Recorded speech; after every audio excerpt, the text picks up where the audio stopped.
Chuggalos, welcome back to episode 312 of the Brew Crew podcast. No JT this week. I'm joined by Better Matt. Better Matt, say hello to the people. Hello, glad to be here. So, JT's not here. The aliens came back. So he's off fighting the aliens again, Better Matt. If you've been following, anytime that JT's gone, it's typically aliens. Always. I am here for that. They're not from Uranus. He said they're all gone. It's Neptune. Neptune. All right, aliens. Cool. Good to know. So right. another blue I can't planet. wait to be on with him to bring up the aliens because I'll wear an alien shirt and everything. So the next time I'm on, give it like 2 or 3 beats. All right, and then be like, so JT, aliens? Yeah, done. Can do. Trust me. So JT's like, he was just heading into Lightspeed, and he was like, can you and Better Matt carry it? And we're like, we'll do it for the Chuggalos. We'll carry it. That's why the intro's a little bit different. We are, Mole People, we are 13th of January. We're about halfway through what is January. Chilly. And chilly, since we've last recorded, last Monday, I recorded on Sunday before the storm hit. It was 11 inches. It was the single most snowfall. You're from the area since 2004? Yeah, yep. Crazy. Incredible. Yeah. But beer related, everyone's in the midst of either, I've heard it called different things. Dry January. Dry-ish January. Dry-ish, yeah. One of my favorites, damp January. I've heard that one too. That one's really good. And then there's like the craft beer geeks that are like, I'm not quitting. I'm just going to continue going on my trip. Yep. I used to be honestly one of those, you're going to quit. Come on. But I'll be honest, I'm probably in that dry-ish. I'm dry-ish right now. So this will be the second day that I've drank this year so far. So unless you count the first, the first, after midnight, that's, you know what I mean? You got to go to sleep before the reset. Yeah, like if you're drinking the evening of the first. No. But not, that's the morning of the first. Yeah. So. I'm right there with you. Besides the podcast, I just got back from Minnesota. It was probably the first time in 2 decades I had not had a drop of liquor on the base. Wow. And people were like handing me, and it's like, no, thank you. I'm currently in the midst of a weight loss competition with a mutual friend of ours who's still drinking because the Barrel House just reopened on the 10th, and Aaron was there.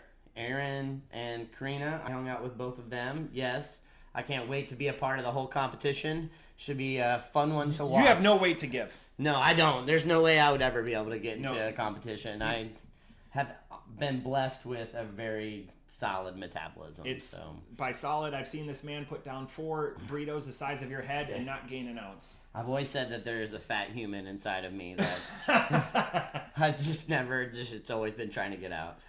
But Better Matt came bearing gifts, so we're still going to do a couple of beers. We'll probably do them in a different way, but I wanted to give it the respect that it deserves. An Untitled Art, bottled out of, or canned out of Waunakee, Wisconsin. 2 years old. 2 years old. And do we know who the original, because they're... No, while you look at that, I'm going to say, though, that I want to thank my brother Andrew for this, because he won't know this unless he watches the video. Yeah. But he has about 400-ish or so cans of beer in our basement. Just cans. In your basement? Cans and bottles. Yeah, we live together in a house. We've shared 2 houses together now.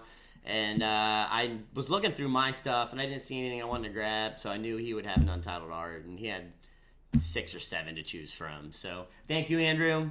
I'm only going to tell you in this video, so you're never going to know. So you're never going to know. Andrew, unless he's like later on, he's going to be like, I saw the video. If this is like one of your really you wanted to keister this one for a long time, I apologize. It was not my idea. You can hit. He does have 2. He has 2. Now, in fairness, he does have 2. You can hit anyone named Matt.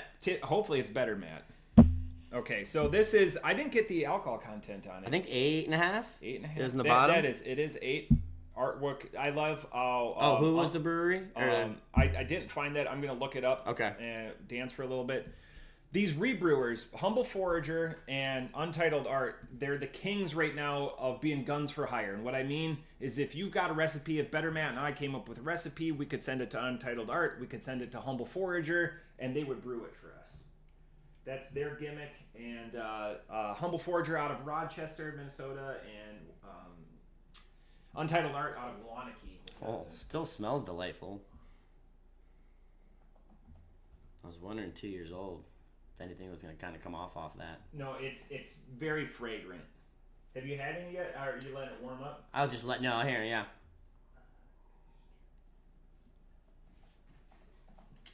Oh, yeah. Really? That's delightful. It's definitely got a lot of pastryness going on in there. There's a lot of sweetness, vanilla. It doesn't list who... There's only been one this month so far. This beer's been checked in over 4,000 times. No kidding. God, I get that vanilla. Right? Right? Yeah. Vanilla sweetness, almost like a roll. I mean, like a donut, but... this is a good kickoff because the second beer. Yeah, it's good. It's not. I didn't want to get something too crazy heavy. I didn't know what you had going on. If you were bringing one or two, or cheers, by the way. That's the thing. Cheers. It's really pretty out there, looking out your backyard here. That's why we stayed here. That's nice. I like that. Yeah, a couple of years ago we were talking about moving, and then we're like that we couldn't get that, so that's why we ended up gutting stuff. But so you're in dry-ish January. I would say I'm in dry-ish. My wife is in completely dry. Respect to that, because when I abandoned her with the kids for 4.5 days, that wine bottle is calling. Right. What about, so who is your biggest threat in this competition you got going on? Aaron has the most to give. Okay. All right. Karina has nothing, and we're doing it couples. Right. So Karina's like you. Added weight and then the loss, or yep. So it's going to be percentage. So Stacy and I are almost identical to Aaron and Karina. Okay. So he's heavier than me. He said there's one other family or group, and then right? there's Karina's sister and her husband, and they're far lighter. Okay. But they're also very. They don't have anyone that's tall. Okay. Like Glenn, I think is like 5'7". But so the three of us, and what's at risk is we're going on a cruise, a steak dinner on the cruise. Wow. So there's a side, and it's probably like 50 or 60. Is there a gym on the cruise? Oh yeah. All right, cool. But so the weigh-in is like a week before the cruise, so then we don't go in stone sober. So like you can warm back up. Okay. You know, a couple of warm up trips down to the barrel house. Yeah. Yep. And so we're not going in, because that's what happened to me 2 years ago. I came back from my deployment. I deployed to Africa. I only had 5 drinks the whole time. What part of Africa? Djibouti. Oh wow. You know what the capital of Djibouti is? No. Djibouti. Okay. I had 5 drinks the whole time there. I came back. I was a complete teetotaler. Do you think there's anything to that? Do you lose your tolerance? And that was over a 2-month period. Right? Yeah, I think so. I was kind of worried about even Megan, because my partner, she hasn't drank in 3 weeks actually. Yeah. And that's completely dry. Right, completely. Yeah. She's 100% dry. I'm gonna give that a whirl for a little while. But she was like, yeah, you should probably drink once. When I've only drank one at a time this month so far. Mm-hmm. And she was like, drink just to make sure you're gonna be fine. And I was like, well, I think I'll be fine, but yeah. So it's, for me too, especially after the advent calendar, it's nice to be able to tell myself, and we were kind of talking about this during pre-production, I don't need this. It's nice, but I don't need it. Right, yeah. No, I get that, yeah. I definitely agree with that. And I've always been able to easily find it to be, once I get going, it's hard to stop. So I'm like a 3 to 5 range is where I kind of hit my line. If I start hitting past that, it's like I don't know. Did we see each other on the anniversary? No, it was early. I was working when I did see you. On the 7th. Yeah. So I came in because we had another party, but I had to go there. And then, we opened it. We had that 2,920 minute that Gus cracked. Yep. I've never double fisted 2 beers that were a decade apart and meant to be drank that way. You could have 2 Miller Lights or something like that. But yeah, that's pretty rad.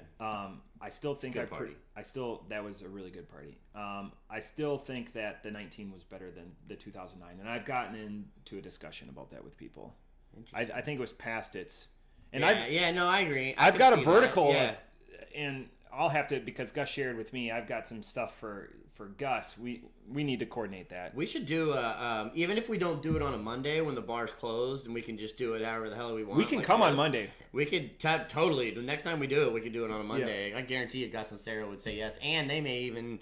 I would venture to say it would be easier to get them to be on when they're on their, when in the bar. When they're on theirs, true. Then making the trip to figure out to coordinate to get, they're both of them in their different locations. I can bring the equipment. You know what I mean? Yeah, it'd be cool. I think it would be a good idea.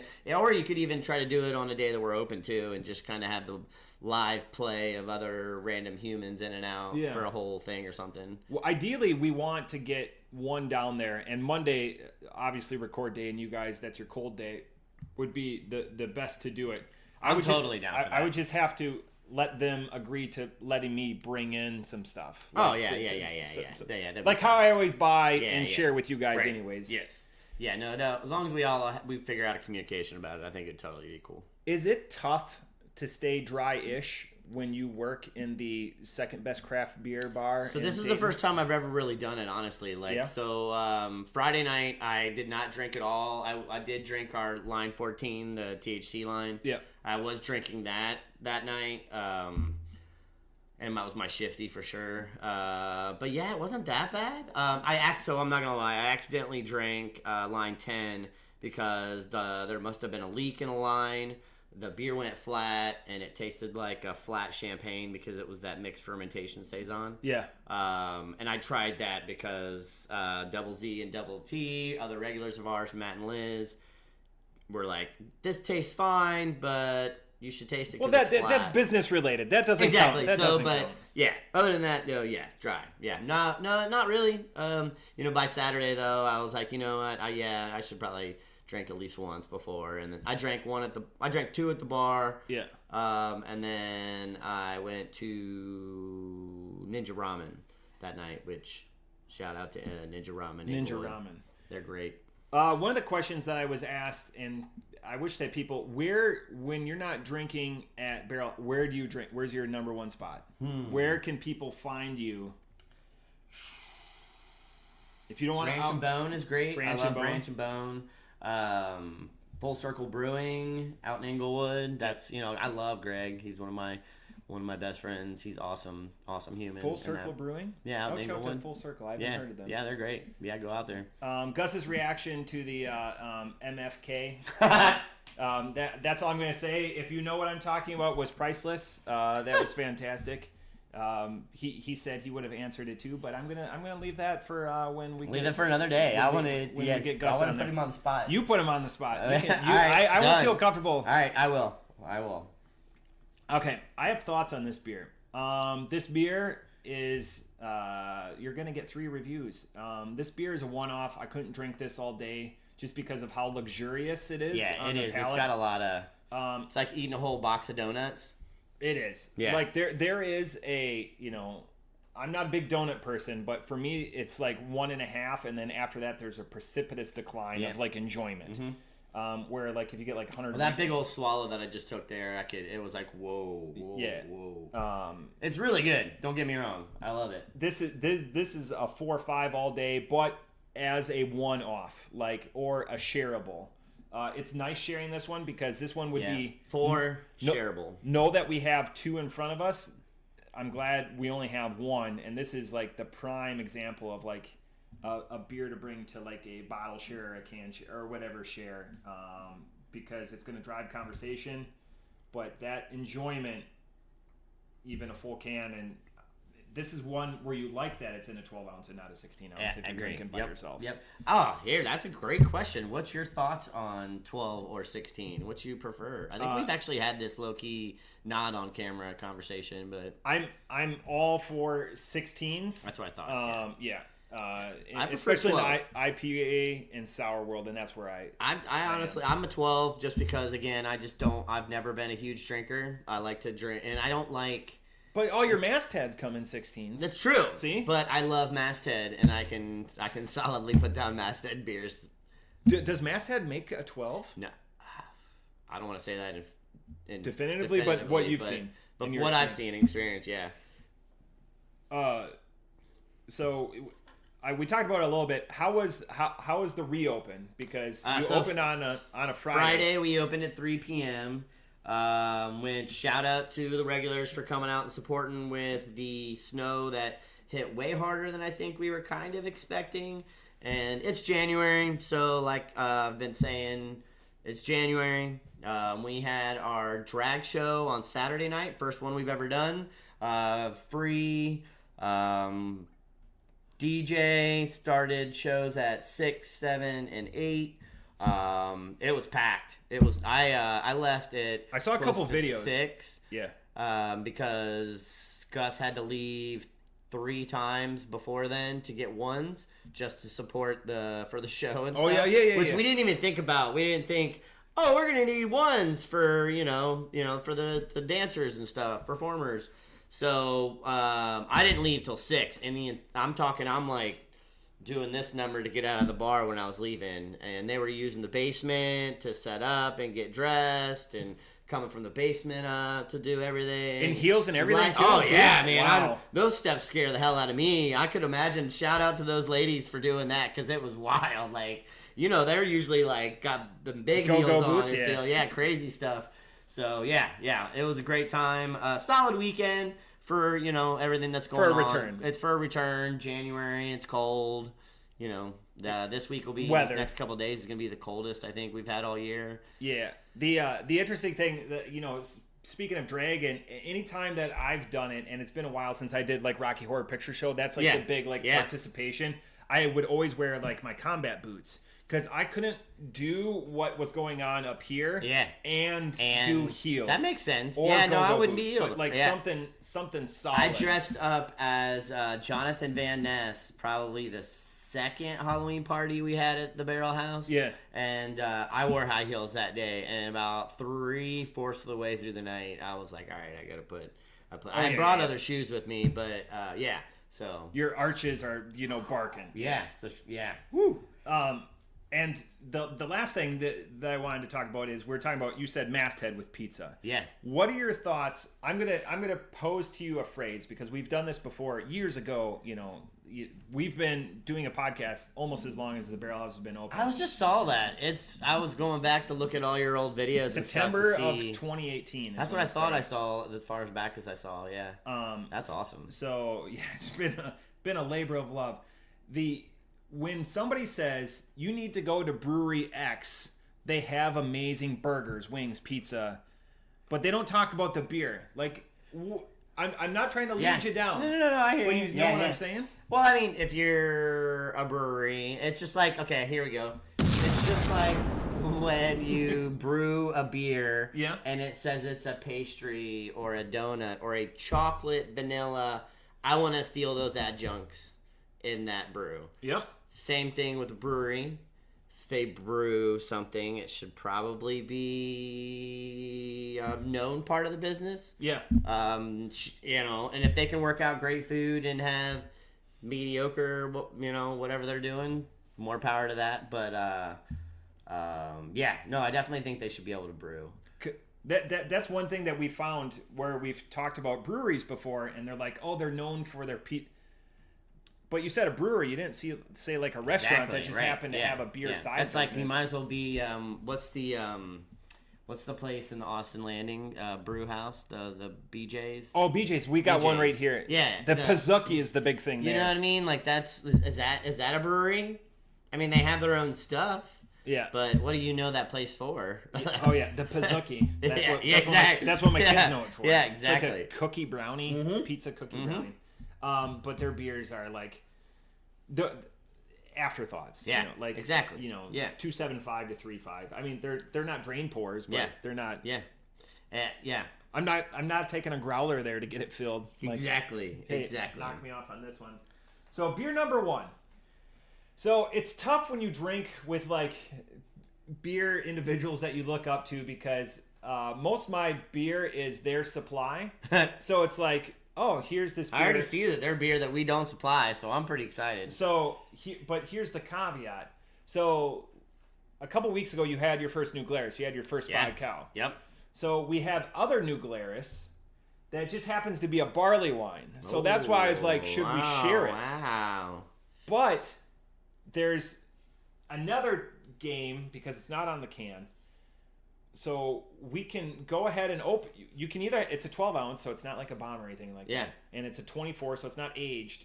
So this is something you could either choose to have yourself. I will go with whatever. If you want to split it, I'll split it. All right. If you want your own, I'll take my own. You're the guest. We'll split it. Okay, we're gonna split it. Yeah.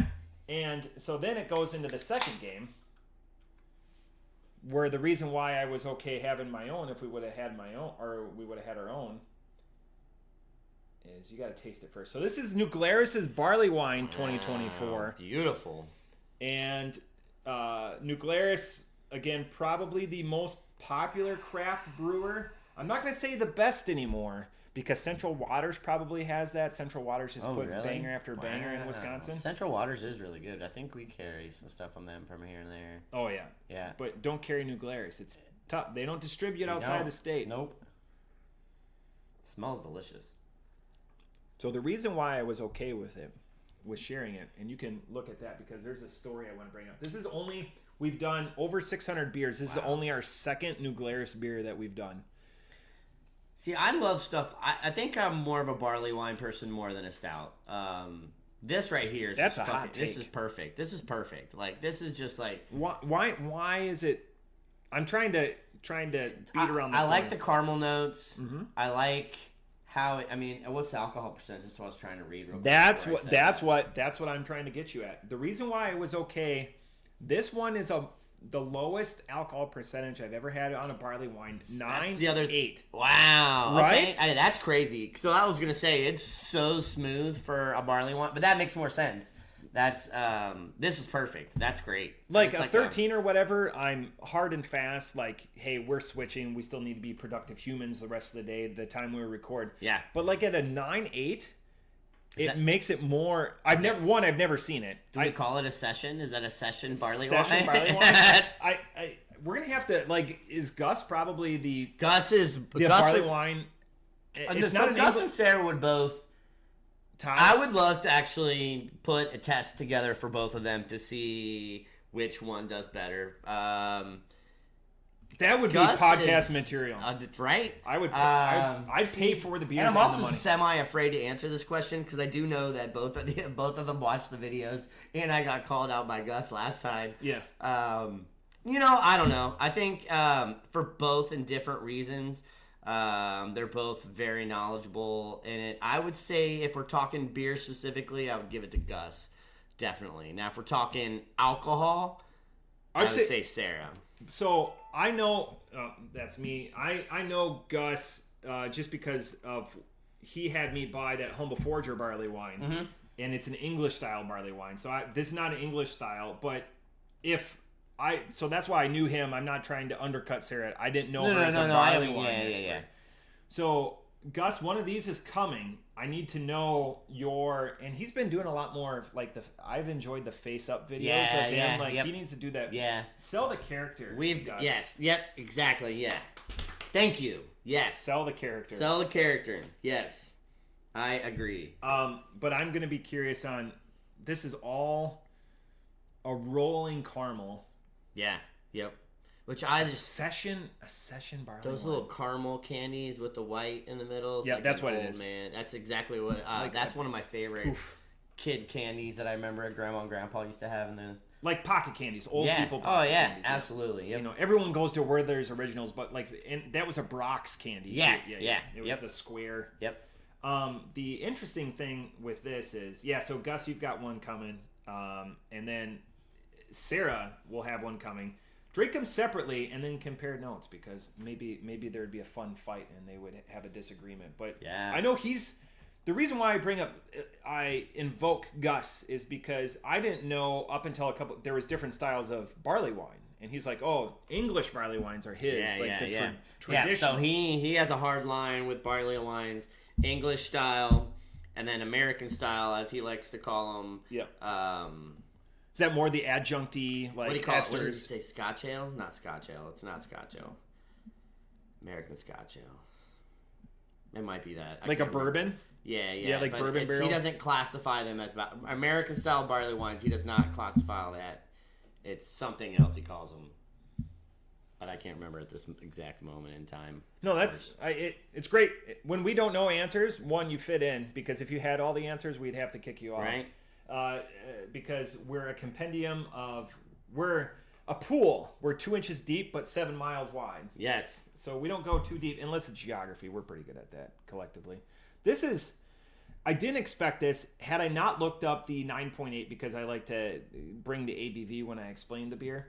And you can find out more about it at newglarusbrewing.com. And I'm going to go over our story here in just a second. But how long have you been aware of these guys hanging out, doing them? New Glarus? Yeah. I've been New Glarus for 20 plus years. Yeah.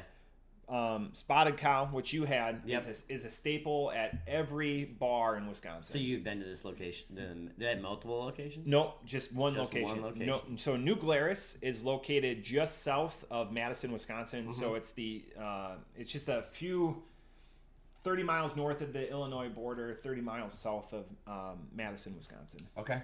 So a little bit, because you're doing their history, and I didn't do this history because, one, I didn't have the computer set up the way I did. When we did the Pilsner, we did the New Glarus Pils, probably one of the best Pilsners we've ever had. They established in 1992. Dang. When Daniel Carey passed the diploma, the Master's Brewers Exam Institute Brewing in London.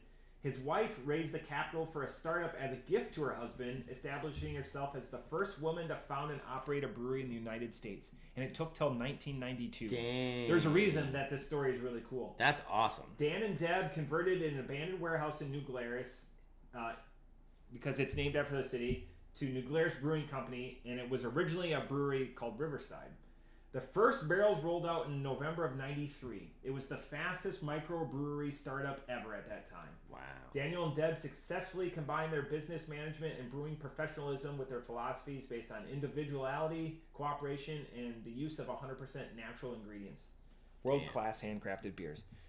She did it as a gift to her husband, who went to London to pursue this. Yeah. And she was, so then in 92, I would have never guessed it took that long for a woman Are to they get still a involved part of the Oh, yeah, business? they're still, Yeah. yeah. And it's, Well, cheers like they to said, them both to that. and like you said, That's freaking awesome. it's employee-owned, number one. The cheers and the tap.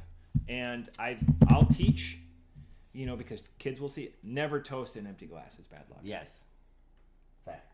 Oh, we got an answer. Hold on. Oh. American Strong Ale. Oh, yeah. So like, Sam Adams' Utopias is American Strong Ale. Exactly. Yeah, Yeah. okay. That's what he classifies American style barley wine. Although I would venture to say that these New Glarus barley wines would make him reconsider a lot of things, because that's delightful. I could. It's the fastest I've ever drank a barley wine in my life. I could see him as an on-ramp or an off-ramp situation. Here, just make sure you take that with you and give it to Gus, because you'll for sure see him before I do. Can do. Tell him it comes with us from us with love. Got it. The interesting iteration of it is, one, it's such an easy drinker. This, unlike the donut pastry stout, you could have multiples of. And you're gonna they're gonna catch up on you. Yeah. That 9.8. It's like drinking a double IPA.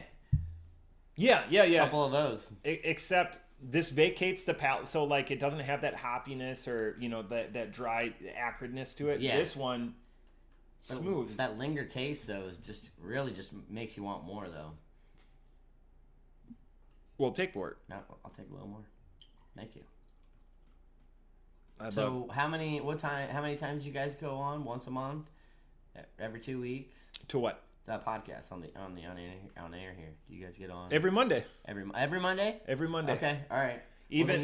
Within the next month, then we definitely need to get Gus and Sarah and we'll come down there and get it on a Monday. Yeah. I think our last Slim Facts, because I've got a hard out in the beginning part of February where I won't be here, but so any of the next Mondays in January. Cool. Awesome. And we can do it the same time, whatever works for them. Yeah. And Jade, you hear it, Gus, Sarah. He's committing you guys. And then we can do a list of things that I won't talk about. Give them to me. So yeah. Because otherwise, Gus is going to be in an MFK situation. You say that you say that he will do that though. So you were there. We could do. I wouldn't want to do it the first episode, but we could do that vertical of 120 minute. That would be a fun one. That would be cool. I would like to do a competition with those two. I would absolutely like love a blind to do that. taste test. Yeah. Do you think so? 300 episodes ago, we did a blind taste test on Bud, Miller Lite, Busch Light, and Coors Light. And I was the only one that got all three. Really? Yep. Dang. Do you think you guys could do it? I could set it up. That would be a fun game. With those beers, or like we're talking like craft beer? We could do any craft beer. Like if we did craft beer, I think I feel like I could do decent. Not with like domestic at all. I think I would want to do an opaque glass though, because like if we do an IPA, like a NEIPA or something cloudy. I mean, we could do like those two are gonna be able to look at a beer and be like, that's... Well, right. We could do it in a coffee cup for all, like, you know what I mean? Like, yeah, so we had Dixie cups. Yeah, exactly. Dixie cups. Yeah, totally. Yes. We also did Mexican beers, so we did Modelo. Tecate. Sarah would do really well with those. Oh, really? Well, not like those beers, but like she loves like Mexican hot chocolate, like Jackie O's Oro. Oro del Negro. Or the what's the one? The 10W40, the horchata. Yep. Or Abraxas. Yeah, Abraxas. You guys had that on, and it's a bomber on the shelf. I got an Abraxas. We had the maple one. It's the best Abraxas I've ever had in my life. And Abraxas, like 4 or 5 years ago, was the beer. That was the beer in the country. Your collection wasn't shit unless you had an Abraxas, or a couple of Abraxas. Craziest thing 10 years ago in beer compared to now. Perennial, yeah, out of St. Louis. Yep. The conversations we could have with ourselves then to now, and how we would be laughing at us now, you know. Well, that's what we always say, like, and you know that's why there was a need for it.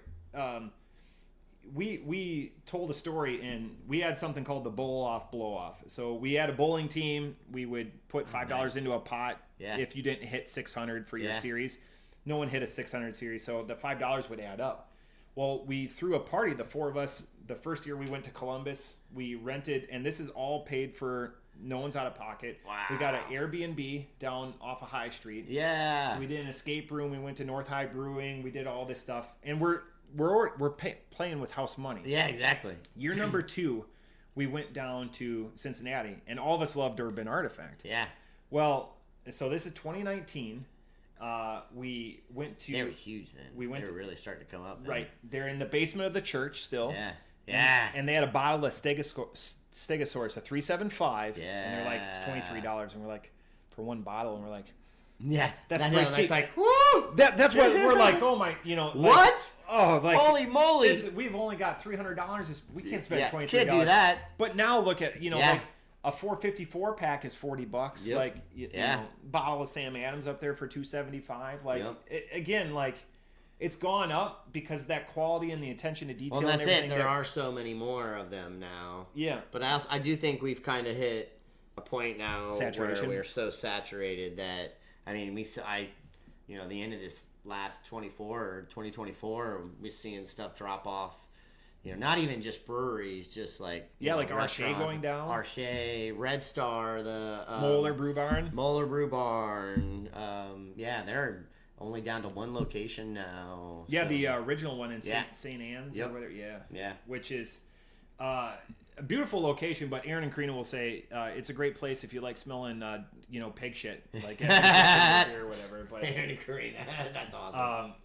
Up north, but everything like you said, with Double T Double Z, like you have your regulars. It'd be interesting, and this is going to be a question like. The percentage of business regulars versus freshies or new people that I would walk say in. 80% of our business right now is regulars.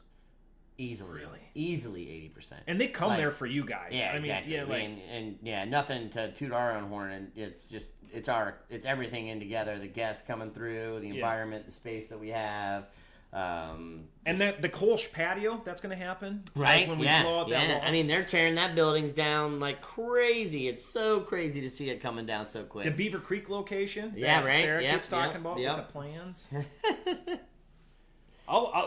Sarah, I'll work. I think 25 is going to be a good year for the bar, though. We, got a lot of things, a lot of ideas coming up, a lot of good energy. So here's the thing, I'm going to tip the hand. I haven't told JT this, so we were talking a little bit when I was up there. So this is the first time that I'd been up there since the calendar had up in Minneapolis, and there's a lot of people up there that participate in the calendar. I had 6 people that said that they're going to be interested in the calendar this next year. I'm doing it. Okay, so here's Sarah's math, and it's her brain child. Yeah. I mean, I just presented it to her. 24 is the magic number. After that, 48 is the magic number. So now we had 20 this year. You plus a few other interested people were already over that. So I want, if I'm going to get over, you know what I'm saying? I don't want to get like 27 or whatever. I mean, Sarah will accommodate. I understand. 25 will accommodate, but that 24 and 48, those are the magical interval numbers. We'll get there. I don't want to speak.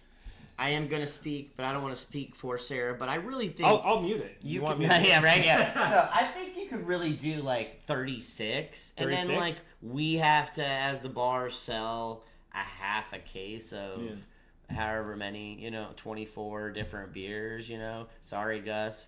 I'm trying to get the people. Checkbook warrior. That's probably not something he wants to hear. But I truly think our staff. You know what I mean? That's you're going to be in the next MFK the way you're talking, Gus. That's a single. That's a 4-pack of singles and 2 more 4-packs if you're talking 4-packs or single 1 6-pack and 1 singles.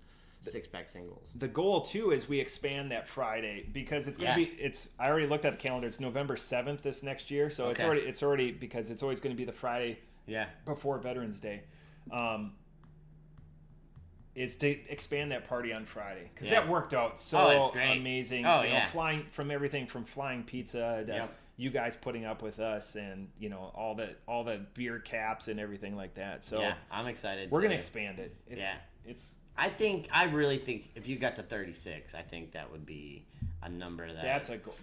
I think you should shoot for 36 and that's explosive growth. It is. I mean, what were you said 24 was the last? You had 20. 20, that's right. 20 this last year. Yeah. We forgot to tell one of the jokes that how we gave a calendar away to Stev, our number one listener. We forgot to tell him that was a joke, and he had to pay for Sorry, our Stev. 2 calendars. Yeah, sorry. Yeah, sorry, Stev. Sorry, Stev. You're gonna. So, but have you got a return? Pretty much that everyone last year is doing it this year, like pretty solid. I would guess for sure. I talked to calling y'all out, guys. The biggest beer snob in the group that's at like 12,000 check-ins on Untapped. I was just at a random bar in Minneapolis, and I texted him. And he was 0.3 miles away at a brewery and was at that bar that I was at in Minneapolis. 3 million people. Yeah, that's insane. In 8 minutes. Wow, that's crazy. And no he's kidding. He's like, I had like this beer, and this beer. Yeah, and it was incredible. Just not even. I mean, a 25-minute drive from my base. It's not. And he lives up in the area, but beer is serious. So, anyways, last year we had a dry spell in the beginning. This year. Again, we've said this on average, the best beer out of the 4 calendars that we've had. Yeah. It didn't have AleSmith Decadence. That beer is S tier. I've heard, out of most of the videos I've watched Eddie all here recently, you guys bring that up. AleSmith Decadence and Tripping Animals Morning Claudia. That was that coffee sour. Yep. Those are the 2 like most memorable beers. But not to like. But he's in. That's what I'm saying. I told him. See a lot of humans at the Barrel House, and I bet you I could help us get to a more. I think we should shoot for 36. I mean, I think shoot for 36 in this venture. There's, me, that Gus and Sarah is gonna say though that Matt's always like, hey, how many kegs we're gonna blow tonight? And I'm gonna say 9, and you know what I mean. We're gonna blow 4 or 5 in the night. And there's stories like that, like just selling it to people. Like Aaron sold it to 3 of his neighbors. In years past, it'd been 1 or 2. I'll get my brother. I guarantee you right now. Well, yeah, he's got 400 cans on the shelf. What's another 24? Yeah, exactly. I guarantee you my brother will do it. I want to find a better way to like either do like a Signal app or a WhatsApp where people, not a text message or whatever, but like where people can share their thoughts. Yeah. Like I have the spreadsheet, we have the podcast or whatever, But an easier way for that to be. But a more of a community. Yeah. The community forum of the Barrel House is showing up and being there with your friends. This is a digital way because we can't all be there drinking all 24 beers at the same time. Yeah. So there's thoughts. Whether that's a good idea. We put it in the koozie or something like that. Yeah, like slip of paper. If you want to join, make it non-committal. If you don't want to join, there's people, make like a Facebook group. Yeah, there's people that did it this year and did it whole by themselves or whatever, and would tell me like, oh, I'm at this part of my. It's your beer journey. Like, Yeah. paddle your own canoe. Like, it's not that big of a. I'm not going to hold people's feet to the fire. It's a lot of fun, though. 36 is. I mean, if you I know do I've the been in golden it ratio, the whole time, I but think we these did. last 2 years I was the most involved, and this last year I was definitely all about it the whole time. Yeah. Well, you also, I mean, 7 times 20. What? That's math in public. What? 140. Yeah. 140 shorties that you guys did. Yep. You were your blood went into that. You probably had sores or whatever. Oh, this beer. There's that's a scant 10 months away, 11 months I know away. that's crazy, right? When you said that, I was like, wow, that's. I almost just text Gus and Sarah like November 7th. I knew that. I knew I guarantee you, Sarah knows it though. The reason I knew it is because people are asking when's the next one. When's the next one? Because other people, Yeah. other people talk and people listen and Yes.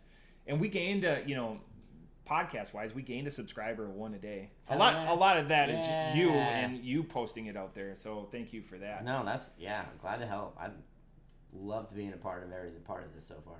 This beer.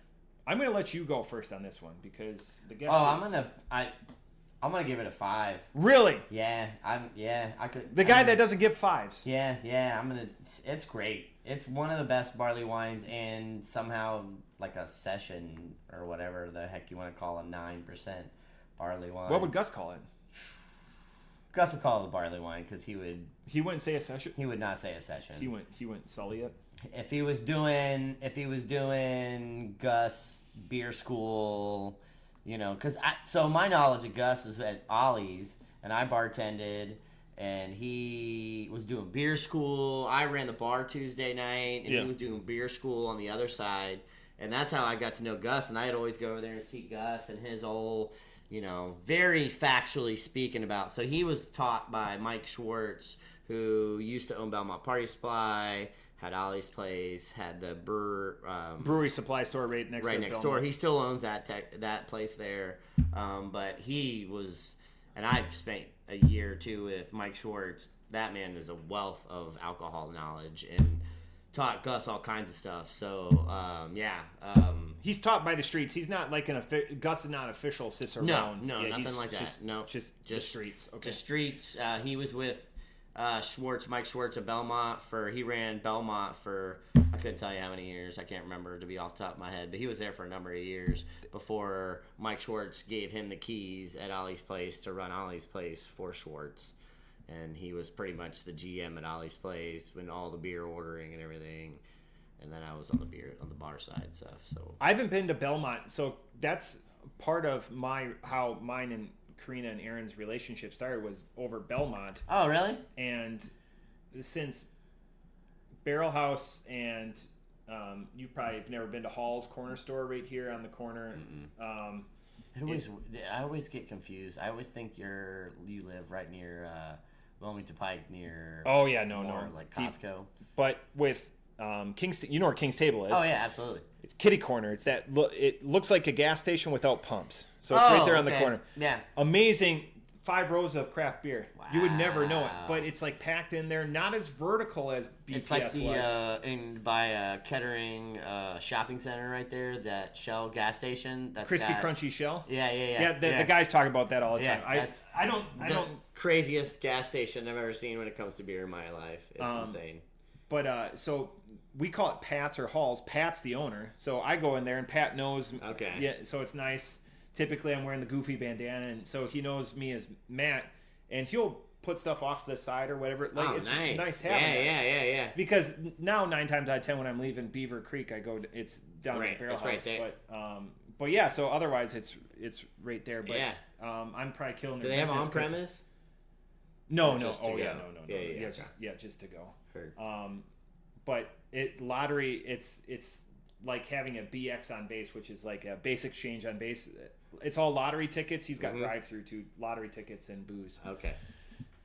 His wine selection now is coming up, so it's nice because when I go there, I'll buy something for myself, and then I always come home with a bottle for the wine, for the wife. So then she's less. Megan was the same. She likes wine more than beer. Yeah, for sure. So you're a perfect 5 on that.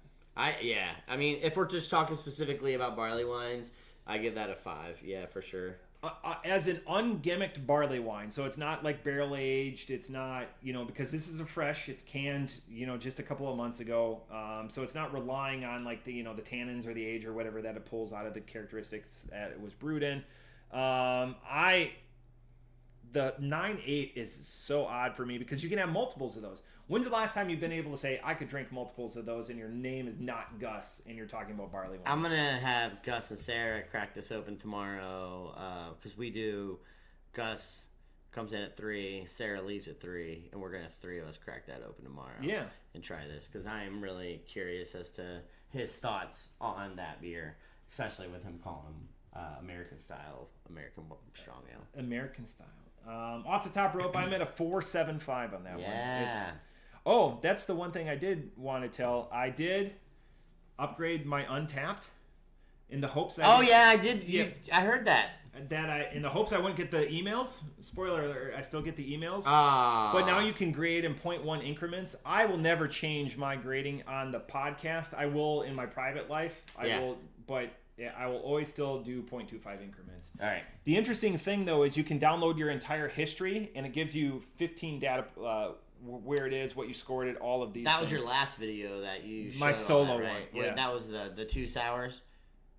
Or the one yeah. I did 2 sours because those were the beers that I won from my best friend. Yeah. But that was the one that was talking about your premium. Yeah. Untapped. So that was my year ends. Yeah. So I did my... That's cool. That would be the only reason I would do Untapped again, and it's like the only reason I feel like I have Spotify for. Yeah. Is for that year review of Spotify. Yep. That comes up. I feel like I would want Untapped for that specific reason. And that's because I like those data points, and then other people, when they...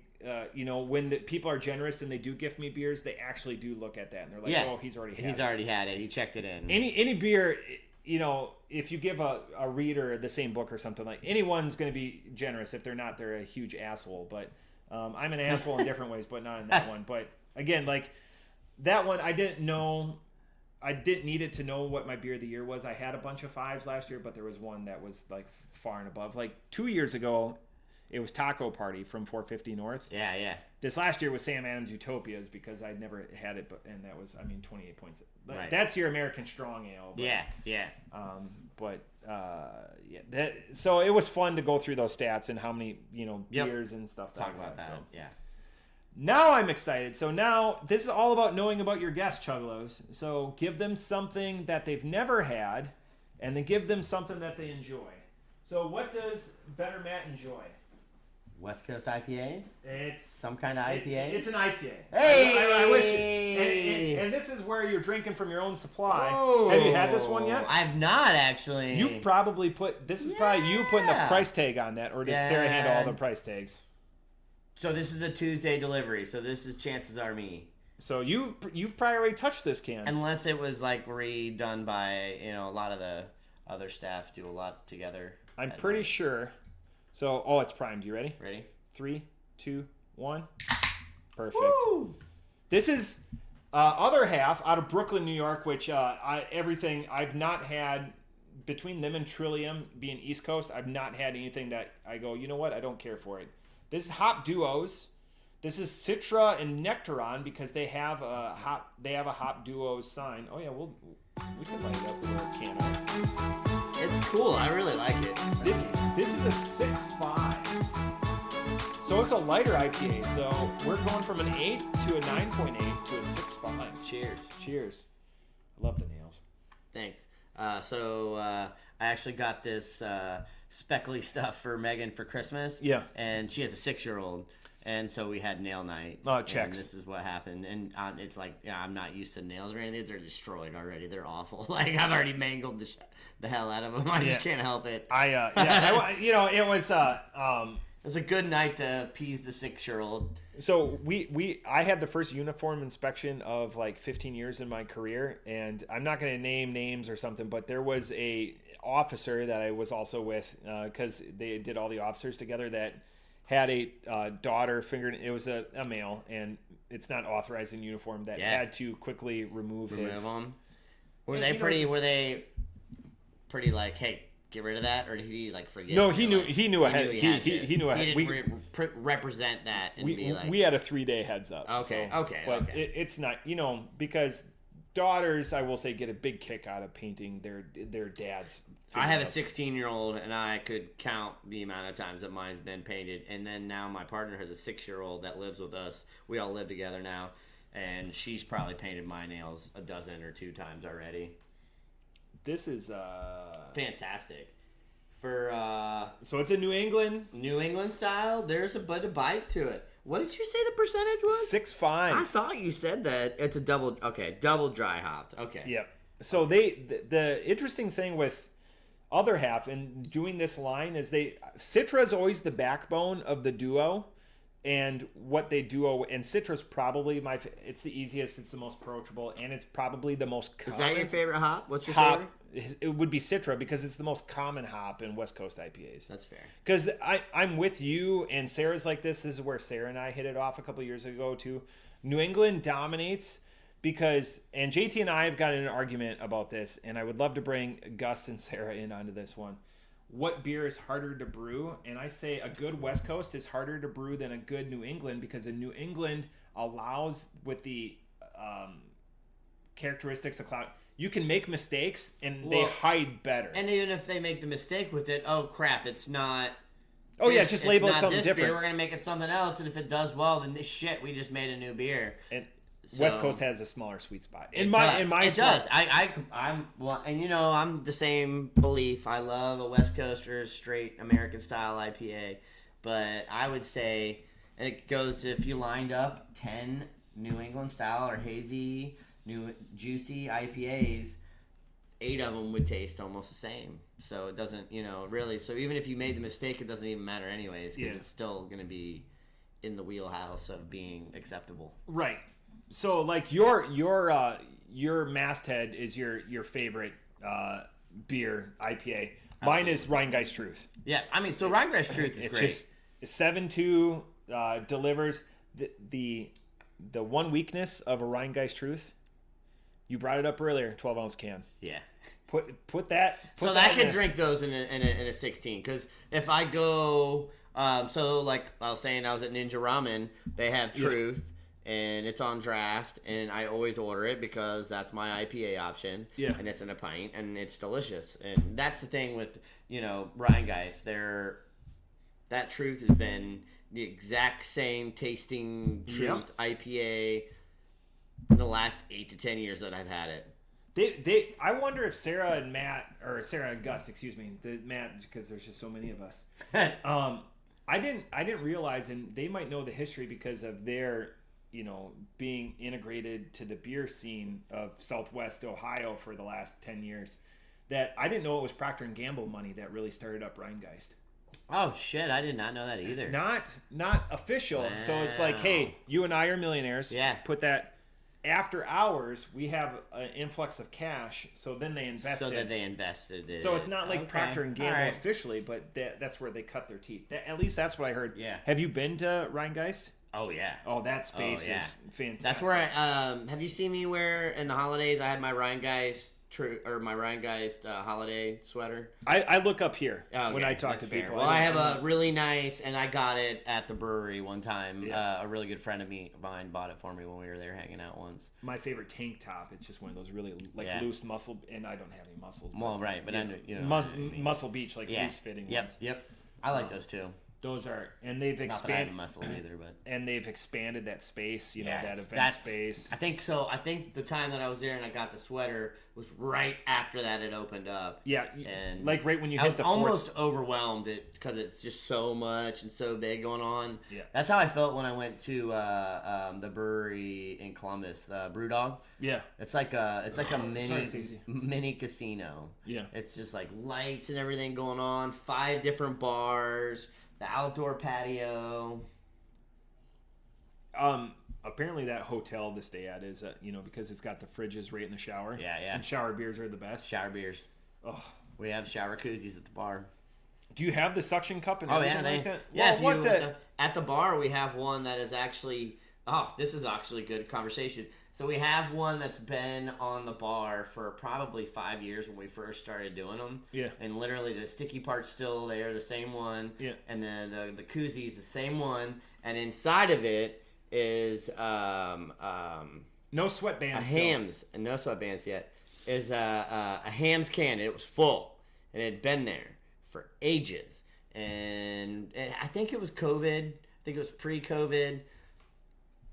We close, leave, come back in the morning, and the can had fallen off. And it hit line 17. I know this specifically because it was an Untitled art, some kind of macadamian, something stout. And the line opened up, and it poured the whole stout out. And it was all along, and it went into the first bathroom, which at the time we hadn't done the gender-free bathrooms. It was the men's bathroom. Yeah. And it was all in that room. And every once in a while, on really hot days, you come in the bar in the morning, and it still kind of got a little bit of that weird, because it's, you know what I mean? It's like it didn't go down all the trough? Like it overflowed the trough, or? It overflowed the trough and just kept going and following the floor. Yeah.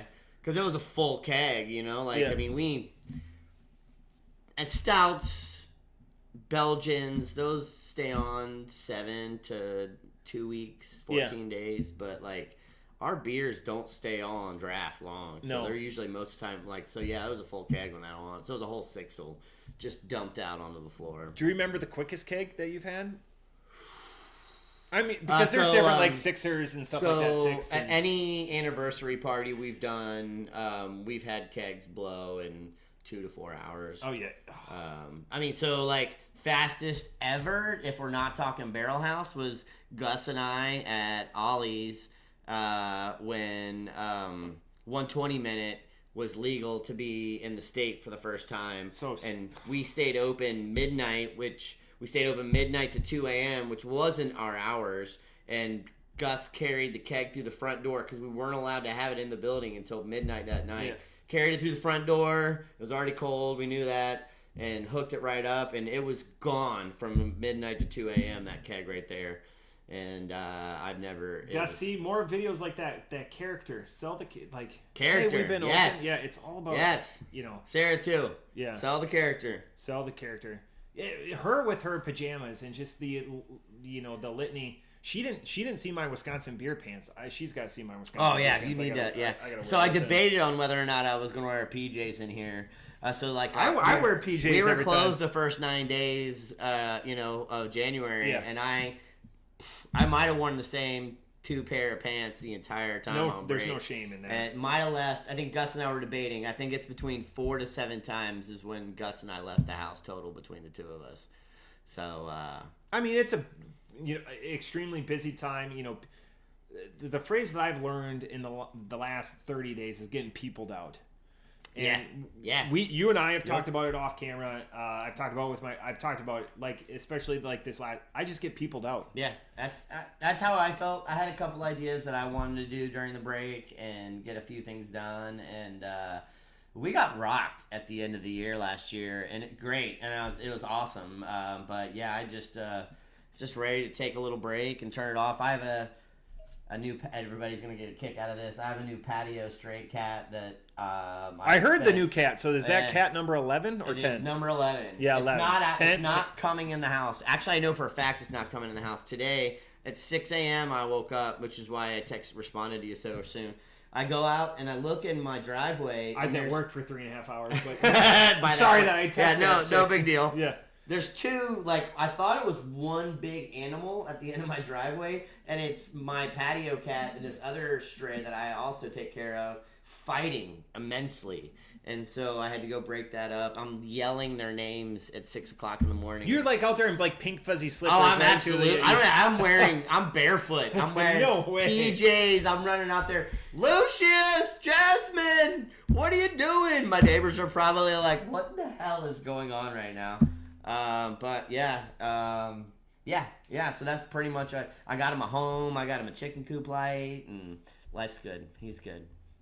But yeah, there's a lady down that way in the Belmont neighborhood that's actually selling like stray cat Oh, is her name Leslie? Yeah. Bad Cats? Totes? Yeah. So I have a couple of those at my house also. They're pretty old, the ones that I have. Oh, but, gotcha. So I bought my partner did off Amazon. It was only like $60. It's really nice. It's like a metal cage with an entrance, and then it's got a really nice lining, and then a mat and a heater on the bottom. Yeah. And you plug it in, and it just keeps low voltage, low voltage, and it runs constantly. My patio cat was in it immediately as soon as I put it together, and he stays in there almost all the time. Yeah. So it's amazing, and thanks for having a little bit of a heart and taking care of animals like that, especially in this type of weather. One day I'll be able to do it more. That's where your backyard made me think of. My partner and I and my brother are in early talks of purchasing a home, and we want a little bit of land, and it needs to have some kind of off-site kind of barn or something. So they sold this, and they couldn't sell, so that's 10 acres. So it's a CSA. Oh, wow, really? And so they sell, so they do corn, and they've got apple grove over here or whatever. They couldn't sell the house and land together, so they spun off the land, and it's just like a family that bought it.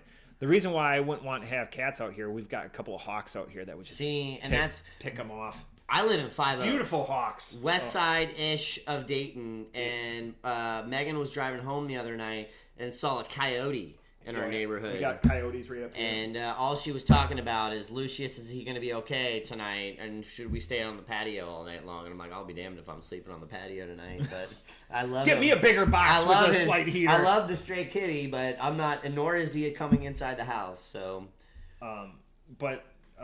so I've had growing up on a dairy farm, we had barn cats and everything like that. But, I've always had a cat. All of our cats, by the way, named after alcohol. Did your oh really?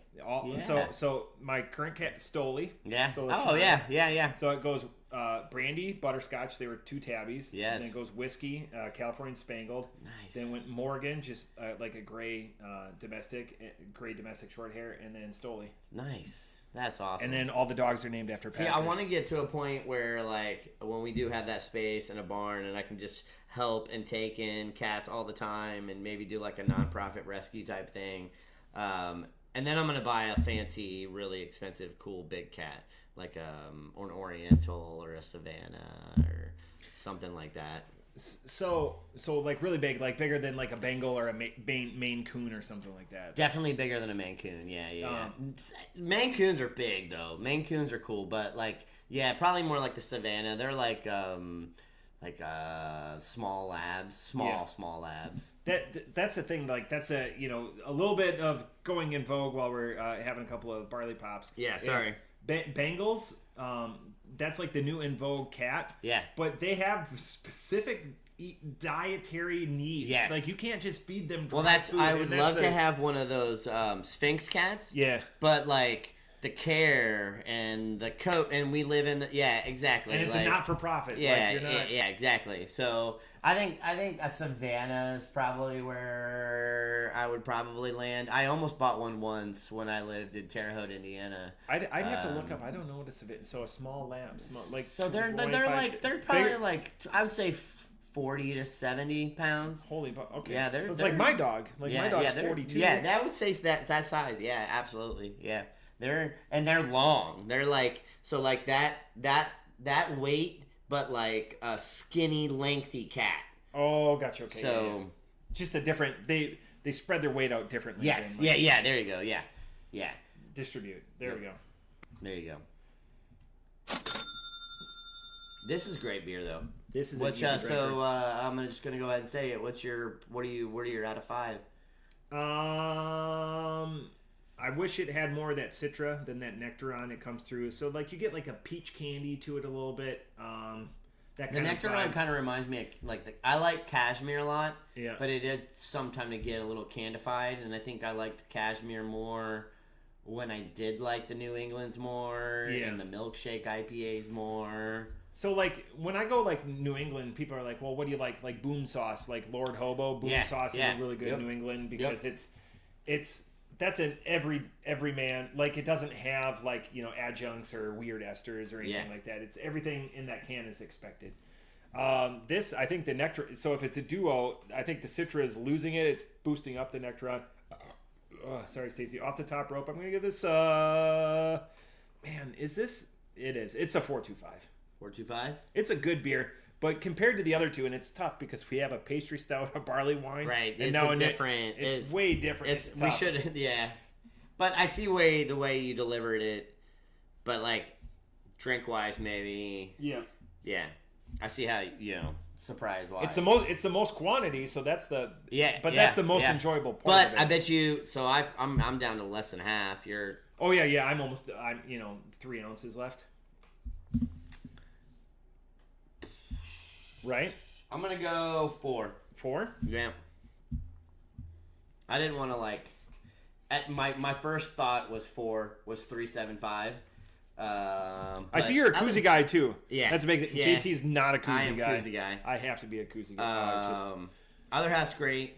Again, I was gonna say 3.75, but I said 4 because they're an excellent brewery that sells fantastic for us, and I do like it a lot. I'm just not as much of a hazy as much as I used to be. They're recent-ish, right? Because before I'd only be able to get other half if I did Tavor, and it's stupid that we can't do Tavor anymore in the state. Pay your taxes. I would say 2 years, but it might be less than that. Other half. Do you know? And maybe this is a Matt or Gus and Sarah question. If you guys can get Treehouse, Treehouse is my no. Are they like New Glarus? They don't distribute New Glarus for sure. So that might be a drive. I thought Sarah told me somebody did a drive. One of your maybe. Oh, we have a couple people that do drives because I've had it plenty of times. Because she does drives. She's going back home. But yeah. People bring it to us and brought it to us before. Treehouse is my. Now I want to. Because I almost did a Hoppin' Frog, but Hopping Frog is you've had most of them. Hopping Frog's good, yeah. But they've got like a beer, like a rare beer club that I want to do. There's only so much money, and when you're not drinking during the month too, then they just stock Barrel up. House do a club thing? They could. Like, what would be their gimmick? I don't know. It's building. It's building that community. Like. Oh yeah. Instead of book club, have beer club, and then come in. Well, Gus has talked about wanting to get back to doing more beer school stuff. So about more, Gus and Sarah know exactly what I'm going to say here. I am an avid, and so is the rest of the staff. Advent. We have to do events. Our events are you're big on gangbusters. Like every event, 9 times out of 10, any event that we do, unless it's a DJ thing, the DJ things are different. But even some of the DJ stuffs do really well. But like anything that's like the drag show that we do, our anniversaries, even when we did the Jackie O's and we had 13 for the Friday 13th. The craft one right before the when you, Aaron, and I were crafting. That Sunday was nuts. And then so the crafting thing, Savage Stitching, shout out to them once a month, last Sunday of the month. They're awesome and bringing all kinds of great business to Sunday for us. Also, shout out to Will and Ben. Which they are people that we've sitting down in professional business settings with. They have heavy interest of making sure that the Barrel House exists further. Yeah. They that Sunday had something going on and brought in a mixer. It was a nice mixer. It was a mixer. They brought in a dozen or so people just to help the business and help bring people that hadn't been, because I was saying exposure. It's all about exposure. Exactly, it is. It's all about exposure. Because one of my favorite gifts I just gave Sarah was at work on base. They have a pamphlet of things to do in Dayton, and for craft beer, the first number one thing is I showed you this is Barrel House is listed a craft a neighborhood craft beer bar by a husband and wife team, and it's like and she. Can we update it? Yes, I'm talking to people that put it out. But it's kind of funny. It's also part of the charm. It's all about the memories, Exactly. You get to explain all of it, and then. But she took it. She took it gladly. It's the number one thing. Like it's repped. We hand that out to all the doers. everyone. It should. I personally think it should stay that way. It's just part of the charm. It's part of the barrel house. It's part of its story. Everyone wants to like go to breweries and stuff like that, but expand your horizon. Go to a place that also has taps, and I think that's the gimmick that people aren't aware of is you can have anything on the shelf in 5 minutes. You know, and if you go to a busy bar, it's going to take 5 minutes. Sorry, Stacy. Anyways, might as well go there and you can shop around at the same time. Part of the gimmick. Always have a gimmick. Yeah, and the number one thing I've told Gus and Sarah is bring back the sweatbands. Had I known that they weren't going out, I would have bought more of them. Swag that we had, or the merch that we bought for this last run, basically is already sold. It's sold itself already. So I think we should be on the hunt to get some new stuff here pretty soon. I didn't wear the hoodie today because you and I had the same color hoodie. I'm always got to represent. I thought you were gonna wear it, so that's why I went. I had to wear something BH. So actually Gus bought me everything I'm wearing, but I don't know if you can read it, but it says "Save More Cats." Gus bought it for me for Christmas. Yeah, that's you. That's your signature for sure. Yeah. But that hoodie, I was sporting it all this. When I wasn't in uniform. Actually, so I've worn it a decent amount, but my girlfriend or Megan has worn it way more, and I actually bought one for her also. But the size that I bought her, she says, is a little bigger than she likes. So. Oh yeah, no, bigger the better for me because I'm a growing boy. Did Karina use her gift card on? Do you know if she used it? So I got her a gift card. Gus sold me the gift card, and then you came in and drank with Aaron and I. And there's a reason I had to get there before then was to buy the gift card. Or not. I don't remember. I didn't ask Aaron, but I figured that you would know.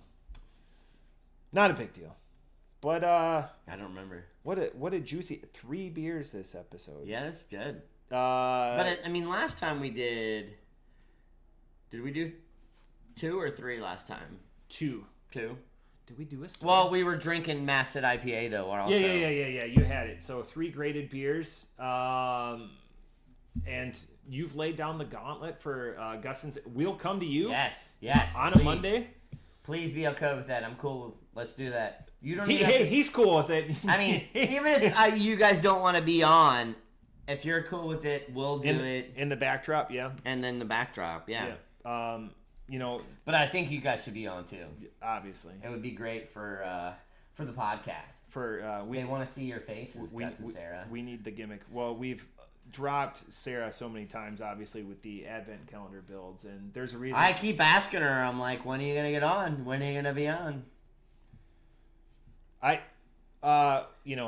Kid gloves. We'll go. I don't want to let up on any of my tricks or tricks of the trade or anything. But outside of that, closing thoughts.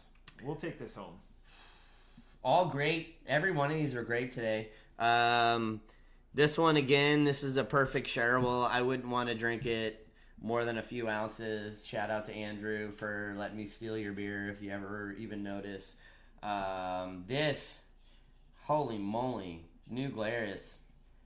Start distributing. That's great. See where it says on the can? Only in Wisconsin. I'm with you. I know. They are happy. They don't have... This is also great. Other half, always killing it. They always have some kind of bite to it.